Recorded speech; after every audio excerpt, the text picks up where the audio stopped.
प्रयागराज के घाट पर लगा महाकुंभ संपन्न हो गया।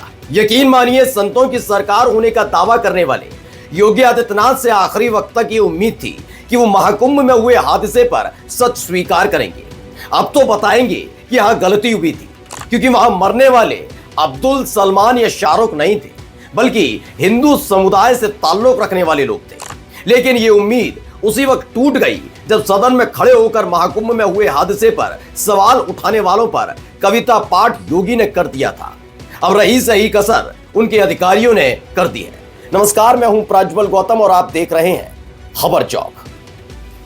यकीनन महाकुंभ कोई छोटा मोटा धार्मिक कार्यक्रम नहीं है, और यह भी सच है कि योगी के सत्ता में आने के बाद ही इस धार्मिक कार्यक्रम का आयोजन नहीं हो रहा है। इससे पहले भी होता रहा है, लेकिन संत की परिभाषा यह होती है कि वो मनुष्य हो या जानवर, उसका कष्ट देख नहीं पाता। लेकिन अगर वही संत सियासत की चिंता करने लगे तो खुद को परमेश्वर समझने लगता है। कुछ ऐसा ही है सूबे के नाथ के साथ, जिन्होंने महाकुंभ के घाट पर पसरी पड़ी लाश पर गिद्ध और सुअर वाली कहानी सुना डाली थी।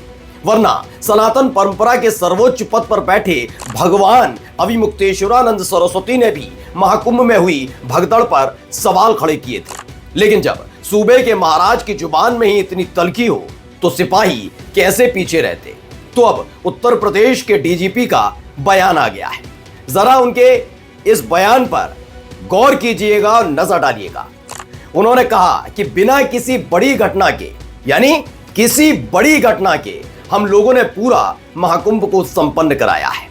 ऐसा नहीं है कि उत्तर प्रदेश के डीजीपी ने यह नहीं माना कि घटना नहीं हुई। घटना हुई है, उन्होंने माना कि घटना हुई, लेकिन विश्व की सबसे बड़ी आबादी वाले देश में 30 लोगों की मौत अब आधिकारिक तौर पर बड़ी घटना नहीं है, बल्कि छोटी घटना में शुमार की जाएगी।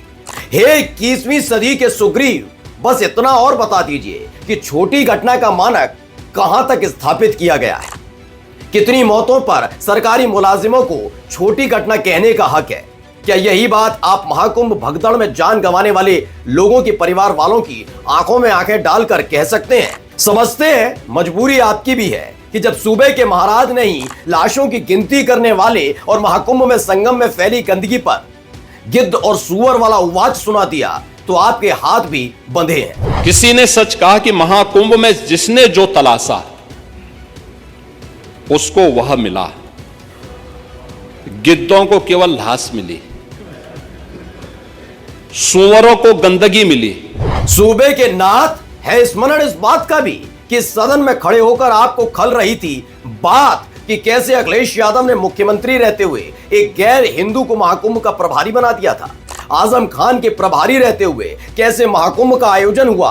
पूरी जिम्मेदारी के साथ मैं और मेरा चैनल करता है स्वीकार कि उस वक्त भी एक हादसा हुआ था। रेलवे स्टेशन पर हुई थी भगदड़, 38 लोगों की गई थी जान। लेकिन अखिलेश यादव से लेकर आजम खान ने आंकड़ों की बाजीगरी नहीं की थी। जैसे 18 घंटे तक आपकी सरकार अलापती रही राग कि सब चंगा सी, और बाद में 30 लोगों की मौत का आंकड़ा जारी कर दिया, जबकि वहां मौजूद लोग देते रहे गवाही कि ये मौत का आंकड़ा बहुत बड़ा है। लेकिन आजम खान के महाकुंभ के मेले के प्रभारी रहते हुए जो हादसा हुआ उसका न टूट जाए रिकॉर्ड तो सरकारी गाड़ी 30 मौतों पर ही रुकी रही। हे उर्दू और कठमुल्लाओं पर ज्ञान की वर्षा करने वाले उत्तर प्रदेश के मुखिया, बताओ कैसे एक मुसलमान के मेला प्रभारी रहते हुए हादसा तो आपको याद रहा, लेकिन उसी मेले में 30 हिंदुओं की जान पर आपको गिद्ध और सुअर का स्मरण होने लगा। ये इंसिडेंट हुआ था विच इज राइट, बट इतना बड़ा ऐसा कुछ नहीं हुआ था। खैर, गलती भी आपकी नहीं है। ये तो पहले ही आपकी पार्टी ने तय कर लिया था कि इस घटना को छोटा ही बताना है।